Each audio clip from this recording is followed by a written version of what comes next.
The most powerful weapon in medieval Europe wasn't a sword. It wasn't even an army. It was a piece of paper with numbers on it, and the families who controlled these papers didn't just influence kings, they owned them. Welcome to the dark world of medieval banking, where debt was deadlier than any plague. Picture this, it's 1294. England's King Edward I needs to fund a war against France. He doesn't go to his nobles. He doesn't raise taxes on peasants. Instead, he walks into a counting house in Florence and kneels before merchants in velvet robes. These weren't warriors, they were bankers, and they held something more valuable than any crown jewel. They held the king's future. But here's where it gets strange. The Catholic Church had banned lending money for profit. They called it usury, a mortal sin punishable by eternal damnation. So how did these banking families become the secret rulers of Europe while technically breaking God's law? The answer reveals a conspiracy so elegant, so brilliantly disguised, that it would reshape the entire continent. To understand how medieval banks conquered Europe, you need to understand what they were really selling. It wasn't just money, it was something far more addictive: time itself. According to financial historians, medieval monarchs lived in a constant state of desperation. Wars didn't wait for tax collection. Droughts destroyed revenues overnight, and rival kingdoms could strike at any moment. Kings needed gold immediately, but their wealth was locked in land, castles, future harvests. Enter the Italian banking families, the Medici, the Bardi, the Peruzzi. They had cracked a code that would make them untouchable. They discovered that rulers would pay anything, sign anything, promise anything, to get money right now instead of later. But remember, lending at interest was heresy. The punishment wasn't just excommunication. Angry mobs had burned usurers alive in town squares. So these banking families did something genius.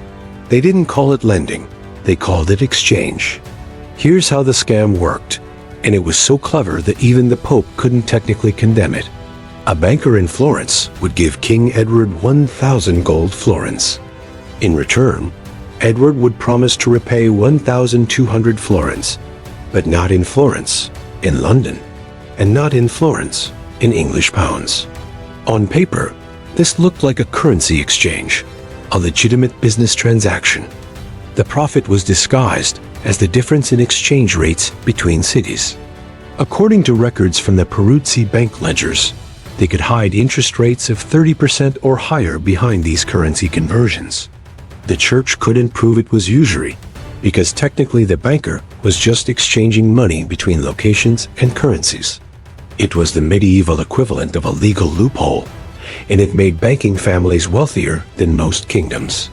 But the real power move came next. Once a king owed you money, you didn't just own his gold, you owned his decisions. The Bardi family, for instance, didn't just finance King Edward III's wars. They decided which wars he could afford to fight. In 1340, when Edward wanted to claim the French throne, he couldn't move a single soldier without approval from his Florentine creditors. These bankers had representatives in his war councils. They had spies in his court. They even had the power to veto military campaigns if the risk seemed too high for their investment. King Edward III once said, and this is documented in royal correspondence, that he felt more like a debtor than a monarch. And he was right. Now here's where this story takes a dark turn, one that most historians gloss over.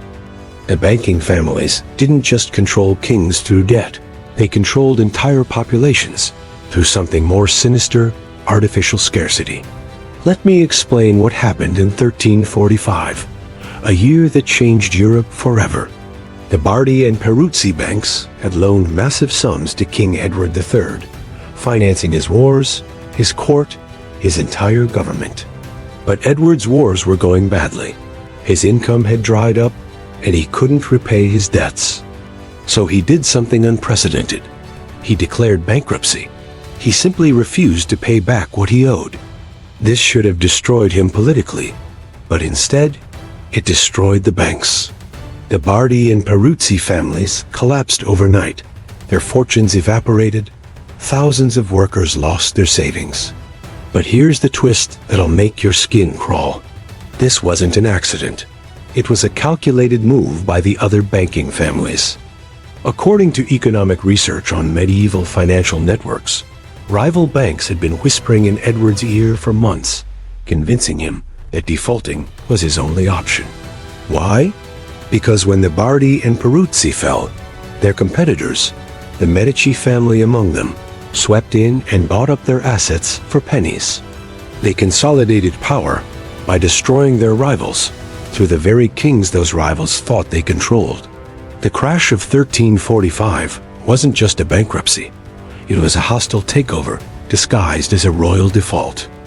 And the terrifying part is this: the ordinary people of Florence, the wool workers, the craftsmen, the small merchants, they paid the price. Their savings vanished, their jobs disappeared, their lives were ruined, all so that one banking dynasty could replace another. Now you might be thinking, okay, fascinating history lesson, but what does this have to do with today? Everything. The methods that medieval banks used to control Europe never went away. They just evolved. That trick of hiding interest in currency exchanges. Modern banks do the same thing with complex financial derivatives that even regulators can't fully understand. That strategy of making leaders so indebted, they lose sovereignty. Look at how international lending institutions influence national policies today through loan conditions. That tactic of consolidating power through manufactured financial crises, we saw it in 2008. We see it in every major economic collapse. According to financial historians, the banking crisis of 1345 created a template: make yourself essential, make leaders dependent, and reshape the system when it fails to grab even more control. The families changed, the technology improved, but the game remains exactly the same. The medieval bankers understood something that we're still learning today. Whoever controls the flow of money doesn't need an army to conquer nations. They just need a ledger and patience. So here's the question that should keep you up at night. Those banking families who secretly ruled medieval Europe, who controlled kings, started wars, and crashed economies to consolidate power, where did they go? Did they just disappear when the medieval period ended? Or did they simply get better at hiding? The Medici family, for example, didn't fade into obscurity. They became popes, queens, and grand dukes. Their banking methods spread across Europe, evolving into the central banking systems we rely on today. According to genealogical research, many of Europe's most powerful financial institutions can trace their roots directly back to these medieval banking houses. The same families, the same strategies, just better PR and more complicated paperwork. Think about it. In medieval times, everyone knew the bankers controlled the kings because they could see the transactions, watch the meetings, witness the power dynamics.